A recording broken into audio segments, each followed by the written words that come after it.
Okay. So I want to say this before the video begins. Listen. So, couple things. I really appreciate. Let me first say, howdy, ladies and gentlemen. Welcome back to another video. Now, I wanted to post this video because I wanted to be a beast and I wanted to show I'm not scared. I know other human walking on this three-dimensional plane. I'm just kidding. This video is by Pursuit of Meaning. This is Jordan Peterson's incredible journey to God, heartbreaking moments on his faith. Now, one thing I wanted to say, I've seen a lot of cool moments from him, and though I do want to get one thing clear, because a lot of people DM me from my watchers, my lovely family here on YouTube, and a lot of people outside of the YouTube space who told me, a lot of people, it's scary when it gets like this. You literally, based on how Jordan Peterson preaches his stuff, do you really think he wants y'all following him like he's a god amongst men? Like, I've noticed that, like, some people don't actually sit and look in the mirror how he preaches you to do, like, to really, like, listen, come on now, like, get real about this life, build this up, and, like, have some heart. Like, and some people look at him just being a real dope guy as not inspiration to follow their own path to be a really dope person, but to follow behind him like he's a god. Now, I'm not trying to have any Jordan Peterson fans come at me really crazy. They might still. But, like, I seen people typing on the other one, which is okay, because, like I said, I had so many people telling me, like, yeah, bro, they follow him, like, some of his fans follow him like an absolute god, blah, something else. And I'm like, I noticed this because I see it happen with others. But in that video, if you watch to the end, I was not doubting anything he said. He said some wild stuff here and there. And also, the word occult. So the word occult means hidden knowledge. And an occultist, they just believe in the, like, supernatural beliefs, religion, science. It's just like, it's all science at the end of the day. There's nothing devilish about it, but no one really said that, but I just wanted to make that clear again when I say that. Now, what else did I wanted to say? There was a comment that actually made me want to say this, and it was that, this video about Jordan Peterson, you're going to either like or it's going to, like, piss you off. And it's like me, I remain really neutral. Like, I'm really raw in my videos. The person you see now is the person you get in person.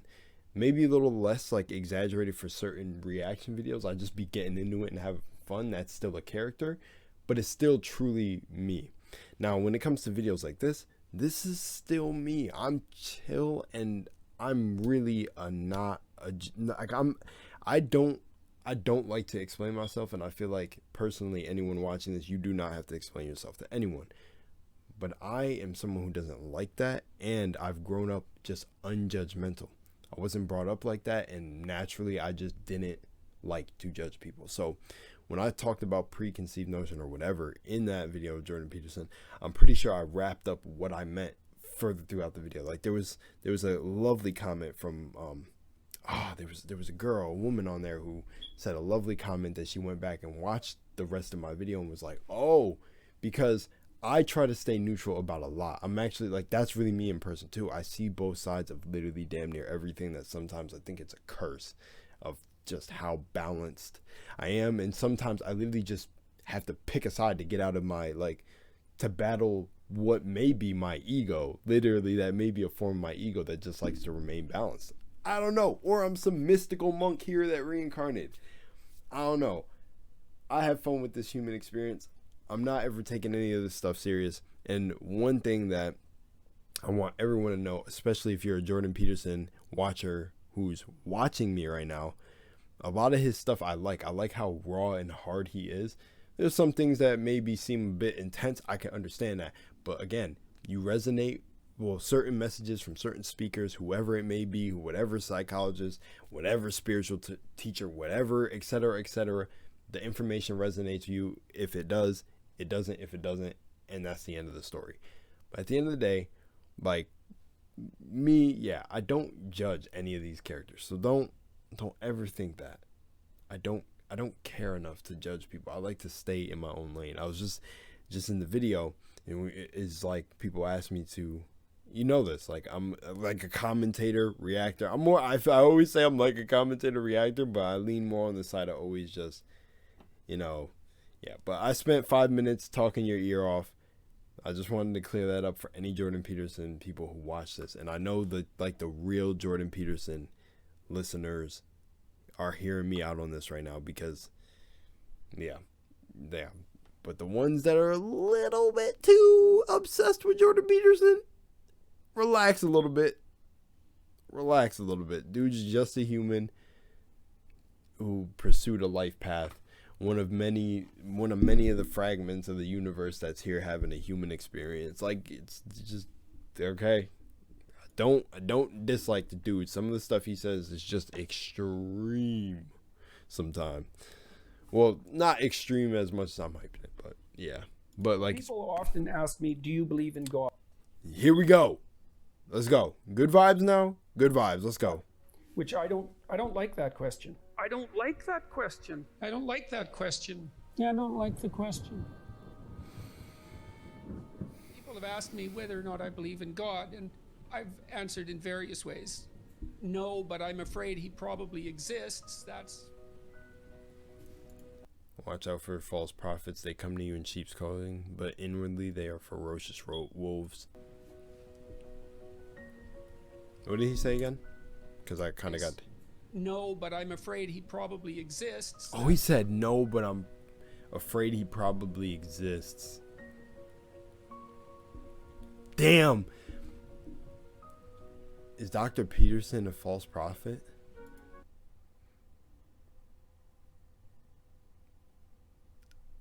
Do you guys want my view on what I believe or towards the end?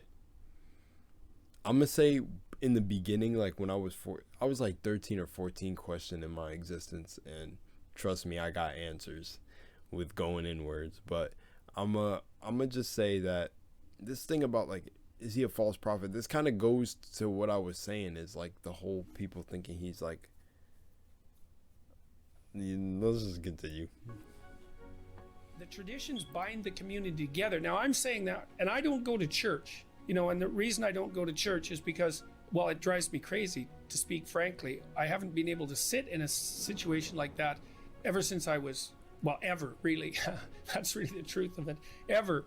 I'm not convinced that that's a good thing, because I do believe, and I've had good conversations about this with Jonathan Pageau, I do believe that communal return to the source of the community's ethics is actually a necessary thing. And maybe I'm atoning for my past sins by doing these biblical lectures at the moment, which is something that's communal.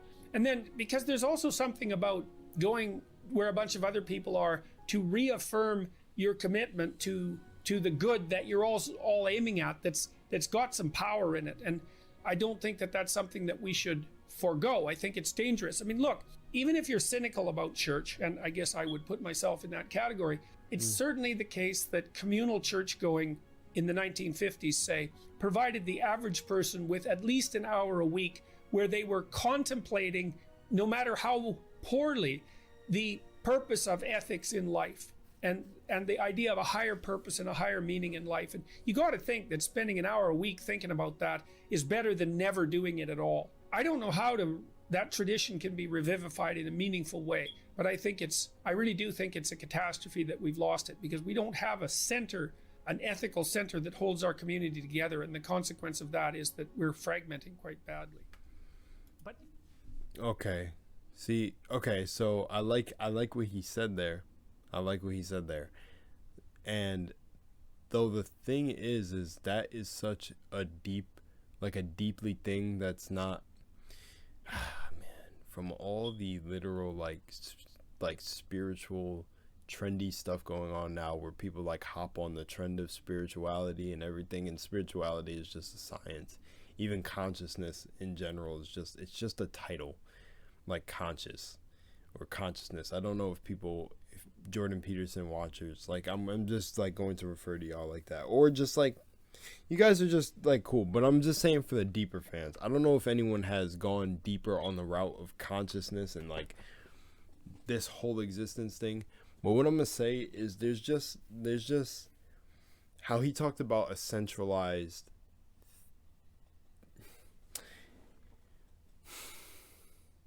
It's hard to like, for me it's really hard to formulate certain things because I'm really trying to not offend people. And I know there's just like, see, Jordan Peterson's energy and multiple other speakers are just like, if they say something and it offends you, hey, it is what it is. Like, but like, that's what I'm talking about. That's just the person I am. I'm really trying to say this right to where I can form it where everyone understands it. But it's like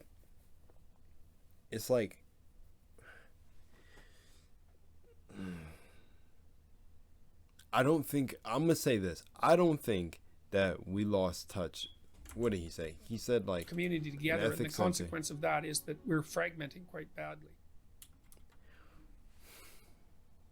I feel like what loses shape, since he said fragmenting, what loses shape in one form reforms itself in another form.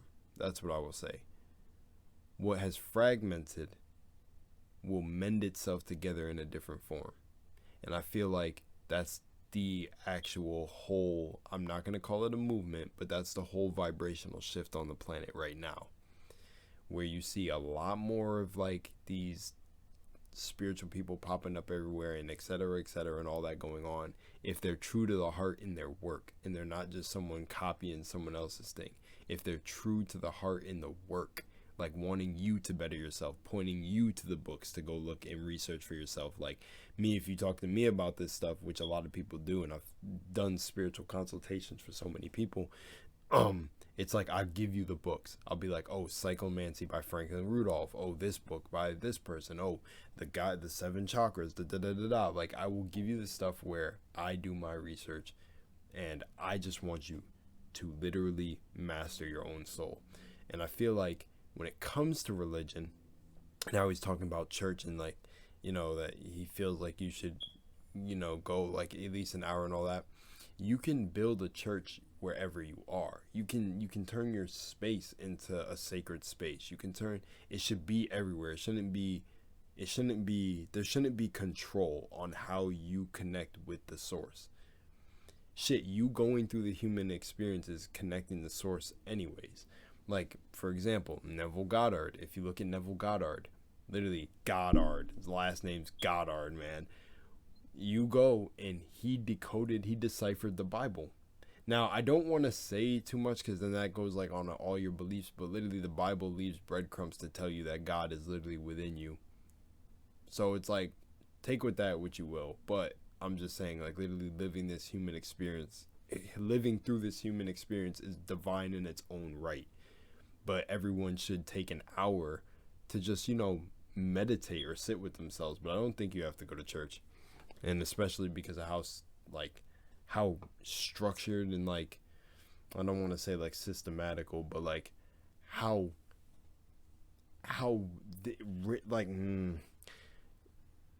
like here's the one problem that no one ever looks at, that made me realize that church was kind of corny, was no one looked at it. It's gonna offend people. This is what I'm saying. It's just like, I don't want to say totally my beliefs. I'll just leave breadcrumbs for you to figure out what I think. And then I'll just let the video go. Is how is it a he? Think about how we get here on Earth. We get here. First of all, they told us. Now, this is what they taught us in school. And I know there's the whole thing about like, education, blah, blah, blah, and all this stuff. I remember being taught that we are all females in the womb first. We're all women. The gateway to life is the part. I don't know I don't know how saying it in a video works. Like, I don't want to say too much, get demonetized, but we come through Mother Earth, bruh. Like, moms, women, strong ass, like, just like, they give birth. That's how we all get into this world. But they teach you that it's a guy in the sky first. It's like, to me, the source, the universe, whatever name you want to give it, would have no form. It would be both. It'd be both energies, because it manifests down here as masculine and feminine divine energies, or masculine and feminine beings. Like, so like I laugh at that. Like, I'm even like kind of like I'm breaking part of my ego being scared to say that in the video, because I know that a lot of people may get offended by that, but I've got to do it, because like it's like no one questioned that they have you praying to a guy in the sky. I think it's everywhere. I can see both sides of everything. I think that's what really awoke in me as a child really quickly, is that it's in all actions, it's in all movements, it's in all animals, it's all actions, all forms of art, all forms of science. I think it's all around us at once. It's all you. It's a whole divine puzzle. I don't think it's a guy in the sky, bro, or like with some of these things. Like, no, like never. I would never be. I don't want to say naive, but I'm just gonna say for my own thing, I feel like that's being naive, to not think it's such a grander concept that we couldn't understand, to just place a guy. You see what I'm saying? Okay, we'll watch the video. What you see there is if you view someone with I feel love, like it's pure love. It's incumbent upon you to treat them as if they're valuable. And then the more you treat other people as if they're valuable, the better person you are. That just comes along for the ride in some sense. So none of that seems questionable to me. That seems solid. And so then maybe the more love you view other people with, the higher the moral demand that's placed on you. And then I would say too, well then, that's another reason why it's so important to be truthful and in some sense to be good, because it isn't obvious to me that you can withstand that moral load if you're compromised by too much sin. It's too much. And that's another thing that we're not very good at teaching young people about. You know, we shouldn't do that. You know, it's like there's a sanctimonious authority that goes along with that. That's the wrong tone. Mm-hmm. It's more like,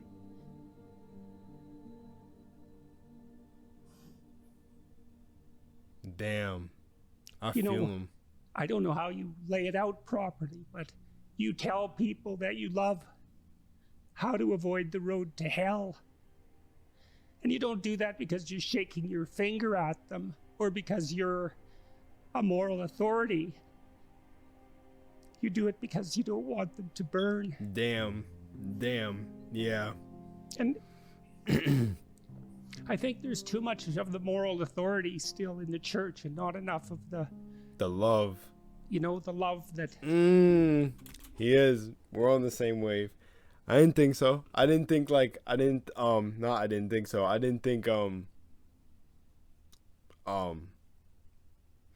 was it? What am I trying to say?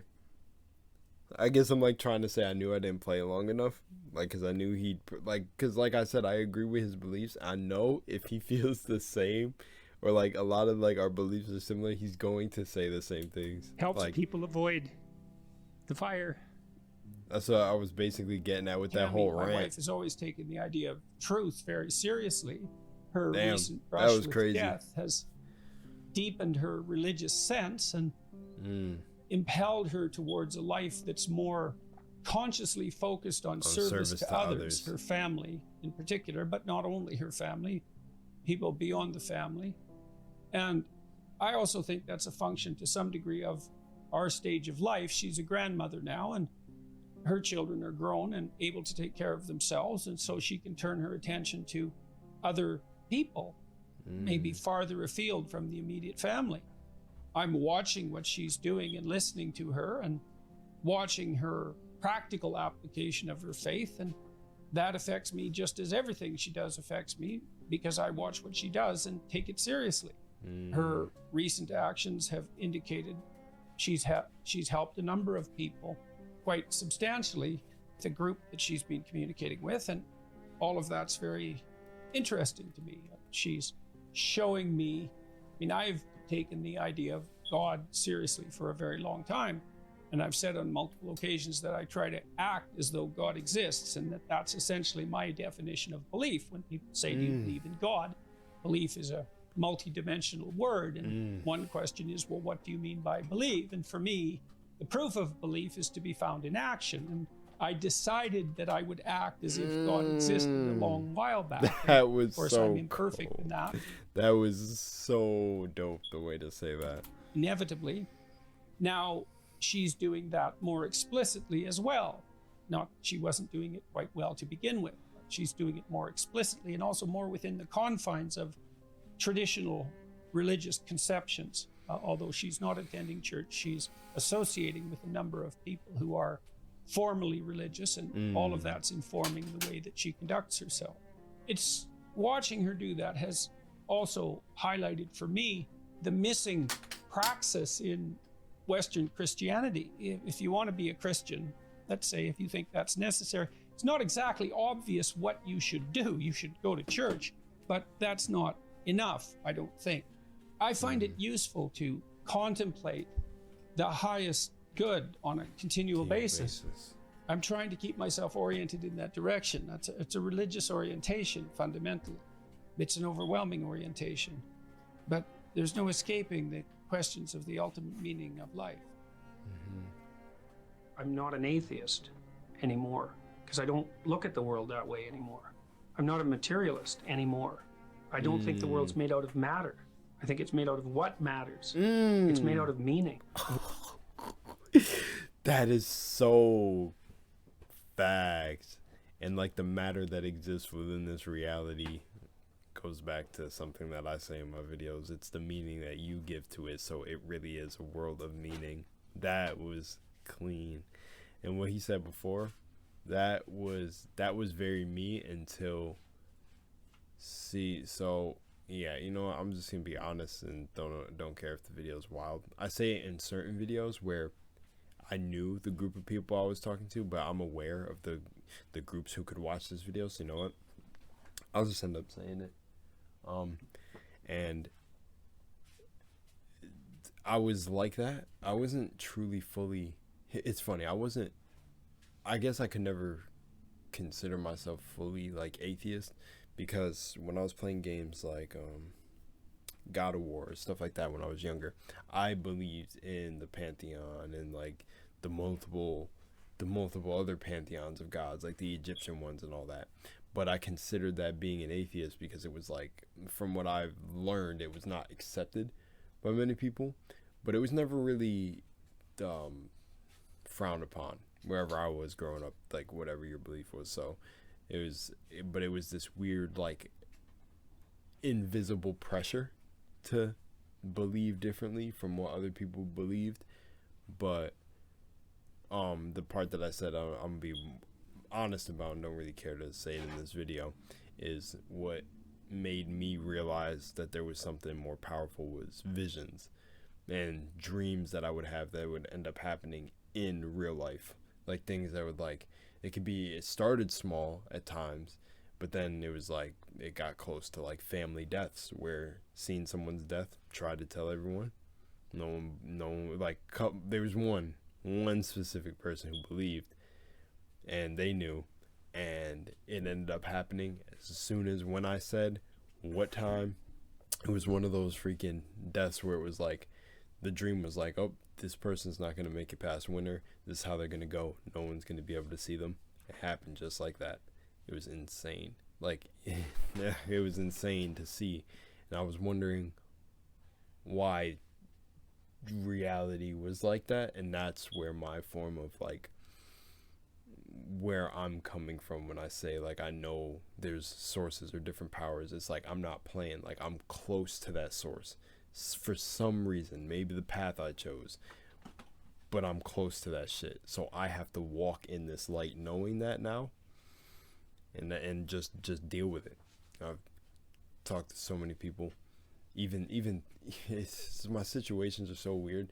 It was like, you know, I wanted to try talking to a therapist once about it, and it was just funny because the therapist was like, oh yeah, you're something called like an indigo child or a star child. And I'm like, You motherfuckers just know about this shit. There's people that just know about this shit. And yeah, see, not even a normal just, let's talk about your problems. It's, oh yeah, you're having visions, and then the visions happen. Oh yeah, you're like a star child. Okay. Shit like that. Like, been a movie ever since. But what he said here is facts. It's made out of me. It's like so.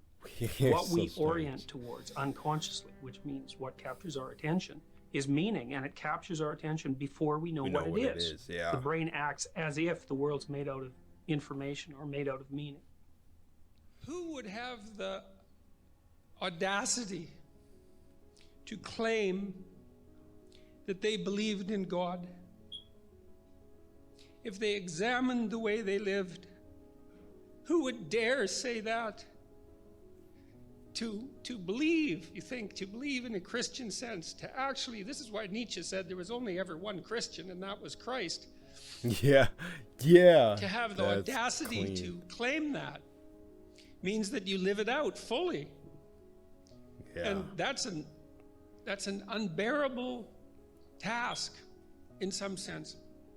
To be able to accept the structure of existence, the suffering that goes along with it, and the disappointment and the betrayal, and to nonetheless act properly, right? To aim at the good with all your heart, right? To dispense with the malevolence and your desire for destruction and revenge and all of that, and to face things courageously and to tell the truth, to speak the truth and to act it out. That's what it means to believe. That's what it means. It doesn't mean to state it. Yeah. It means to act it out. Exactly. And unless you act it out, you should be very careful about claiming it. Yeah. And so I've never been comfortable saying anything other than I try to act as if God exists, because God only knows what you'd be if you truly believed.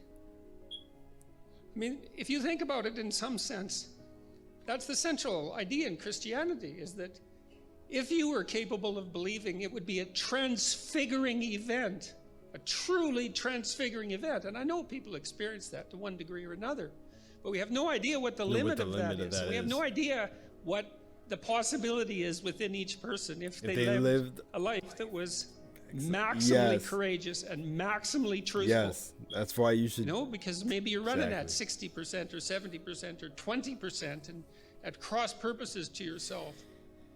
God only knows what you'd be if you believed. And so,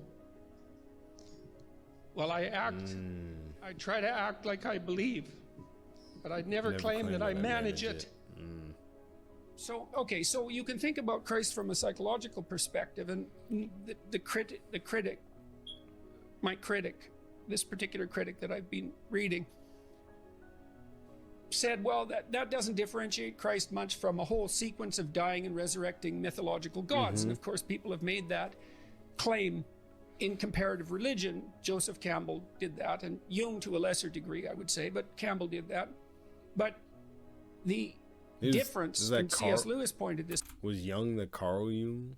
I don't know. Out as well. The difference between those mythological gods and Christ was that there's a representation of, there's a historical representation of his existence as well. Now you can debate whether or not that's genuine.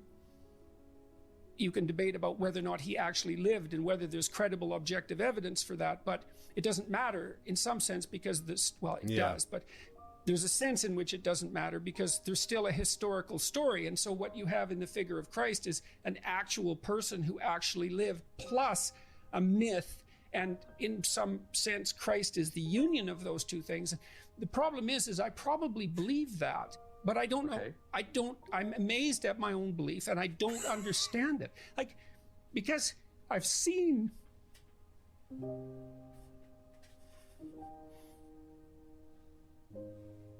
sometimes the objective world and the narrative world touch.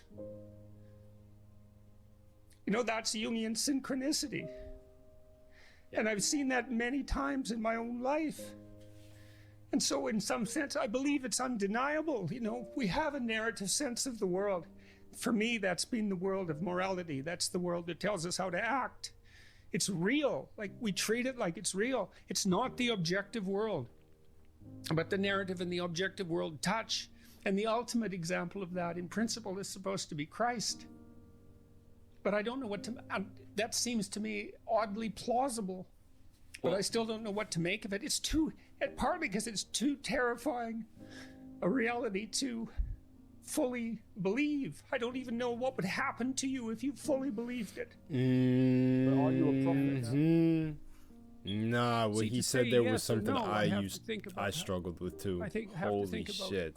how I might be conceptualized, how what I'm doing might be conceptualized. No, I think I see myself as a psychologist, and fundamentally, I am a psychologist. I'm a behavioral psychologist, and I got very interested in psychoanalytic thinking, especially the Jungian variants, and I'm a professor, and I'm doing that, on a much larger stage, let's say. But that's really what I'm doing.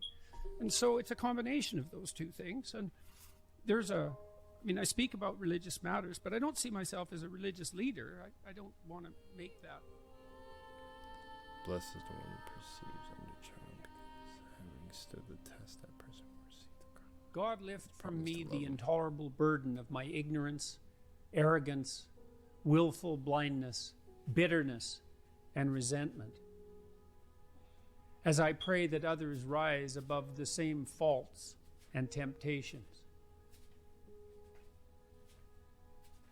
I watched Fox News release a message this week. There are terrible things afoot under the surface of our society, and the perpetrators are coming for you and coming for us. And then I watched the Democrats respond in panic and anger, saying, there are terrible things afoot under the surface of our society, and the perpetrators are coming for you. It's all connected. It's one big thing. It's one big game. It's like the real power is in the people. It's like everything, every structure above you needs to collapse. It's the apocalypse.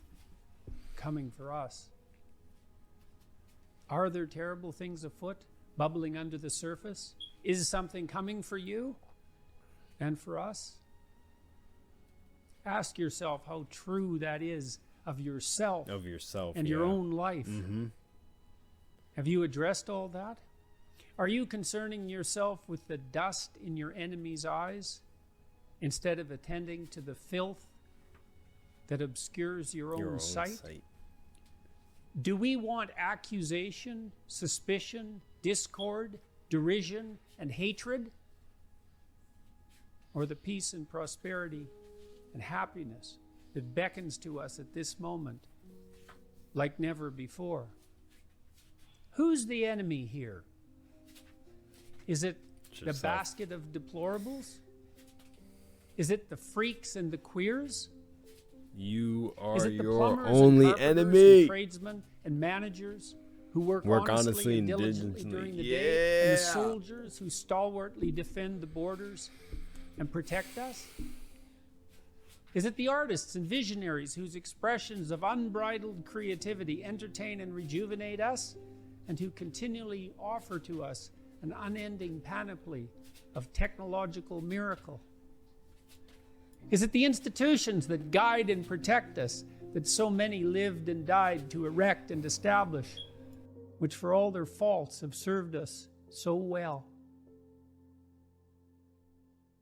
Do we want revenge or justice? Do we want contempt or mercy? Do we want war or peace? And what are you aiming at in your heart of hearts? I see even the best of men degenerating into the exchange of blows. I see even the best of men identifying the enemy in our neighbors and friends. Then he is not talking to the best of men, but I see what he's saying. I know, but he's not talking to the best of men because, man, I want to recommend some songs that y'all go listen to after this is all over. I'm just enjoying what he's saying, but no, the enemy is yourself. The enemy is ourselves. I see even the best of men falling prey to cowardice and self-righteous anger. Yeah, no, then this is not the best of men. It needs to stop. This is not the best of men. I need to stop. You need to stop. Facts. Before it's too late. It's because you're your own enemy. Who is the enemy here? It's you. The snake in your heart? The lies on your tongue? The arrogance of your intellect? The cowardice of our refusal to see? The enemy is that which divides to sow discord. The enemy is the pride and the fear that stops us from lending a hand across the divide. The enemy is the great and eternal adversary of mankind. And if we demonize our brothers, our comrades in arms, do we not precisely call that dread spirit forth? Have we not yet learned? Courage, trust, truth, love, even unto your enemy, which is yourself. There, all that to say your enemy is yourself. God forgive us our trespasses as we forgive those who trespass against us. Yeah. May what is highest guide our vision. May what is highest open our ears. May what is highest guide our tongues. And may we pray, fearful of the hell we could so easily and carelessly create, deliver us from evil. Shine a light into the corners of our dark hearts. For thine is the kingdom, the power and the glory, forever and ever. Amen. And amen. Amen stands for amen. Like amen. Amen. When you say amen, you're saying amen. You're saying this. When you say amen, it's this. Amen Ra. Amen Ra. And they try to like, no, this is, yeah, above his pain, Amen Ra, the creator, and God, yeah, they're saying Amen Ra. This is Amen Ra. Like, that's what I'm saying. It's all twisted. Like, everything is twisted. So when it comes to religion and things like that, it just gets so twisted to where it's like there is everything that he listed right there, and then like saying how like the enemy is you. Man, the Egyptians had this saying, know thyself, and this is why I talk about it. Know thyself, because you are the gods. They flipped everything. We are the gods. That's why I liked the pantheon, and it was almost like from a child, I was ahead of my time. I was already on the right path of figuring out what things were. And gods operate the same as the humans who created them, because we're all reflections of that higher source. So it's just like, yeah, there's a lot I could say. I love what he said at the end, but it's like, the thing is, the one thing he's saying, and then he's talking about he's seen the best men do this. The best men that he's seen, I'm assuming they were not the best men then. Because truthfully, the best man is someone you don't know about, and probably mostly the ones that don't have a voice. So when he was saying that in a general statement, he's talking about, like, I'm assuming he's talking about people who do have a voice. And it's like, what sucks is this is not an easy thing to figure out. It's not an easy thing to just state on what do we do, because it's like, even if you're like the best person in the world, it's like there's some weird balancing factor on this earthly plane or something like that. It's just weird. But when he talked about the kingdom of heaven being here, that's what it is. It's like, I can't like go into any more detail, because it's just like, why is the image flipped? Like, you look up Jesus. I don't want to get too deep about these things, but the image is flipped for certain things. The words are flipped in scriptures. It's just like, there's more. There's more deeper things. But when you really decode everything, it's just literally, yeah. Look up Neville Goddard. But I'm gonna give an album for y'all to check out. Here y'all go. Whether you like it or not. Oh, I never fixed the camera. Say you still check this out. Artificial intelligence. And another thing I want to give y'all before, let me, artificial intelligence, and then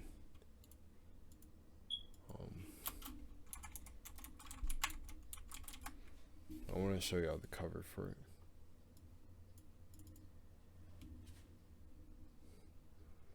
Because it's like what he was talking about, the revenge, the war. I really got to fix my camera. But that made me think about this, the war, peace. It's all warbot, hate, blue pill, red pill, peace, love, the snake, care package. It all exists at the same time. And also, sorry if you hear anything in the background, my girlfriend's working out. But, yeah. It's all like an infinite loop. Yeah.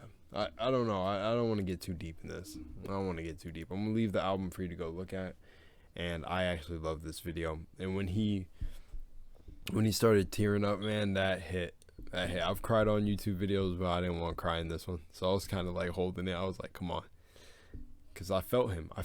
Like, I feel like all deep, huge thinkers that are up all night, we can all relate to him. But I could relate to him in a way where it's like, I relate in delivering and thinking in these things. I don't know. Yeah. And I don't have to become him. I don't got to follow him like a god. And the thing about calling him like the false prophet, or like maybe some people think he's a false prophet or prophet, it's like, I don't even like titles. I never get hooked up or behind titles. He's just a psychologist doing his thing, man. Being the best he can be. And it's like, you should take that from him to be the best you can be. Because when everyone, it's like Neville Goddard said, and a lot of these other dudes who figured out, the day when you realize you are your own enemy and, like, I guess pull the stick out of your ass, it'll all be good. Just I make these videos and these entertainment videos to just bring exactly what I say, love and moonlight, from the most genuine part of me. And just, that's it. Service to others. This whole thing, like he said, the suffering and everything, that's the part that I would like to ease up on, because we're all going through it, no matter where you are. But that's the experience, you know. It's like, see, a bar from that album that's popping in my head is, and I guess that's the gist, we come to this world to go through this shit. Like, I love this thing. I love that album. You guys gotta go listen to Artificial Intelligence if you're someone who really is just go listen to it. If you're one of these, if you're like me and you're searching for higher things, I don't even know. I feel like yeah, there's way more I can say. I don't even know if I said everything I want to properly say, but this video would be 2 to 3 hours longer if I really wanted to break everything out, because I can go on forever about this stuff. But the gist of it, I always come back to is, honestly, I'm gonna wrap this up like this. Send me more Jordan Peterson stuff if you want me to check it out.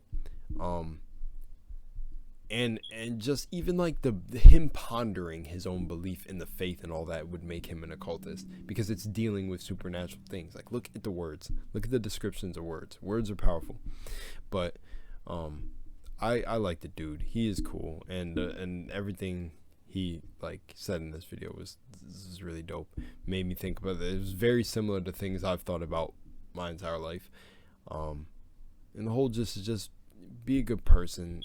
Find what is sacredly divine and it has meaning to you, and live it out, and live it to the fullest, while not caring what people say about you, but also not returning that pain.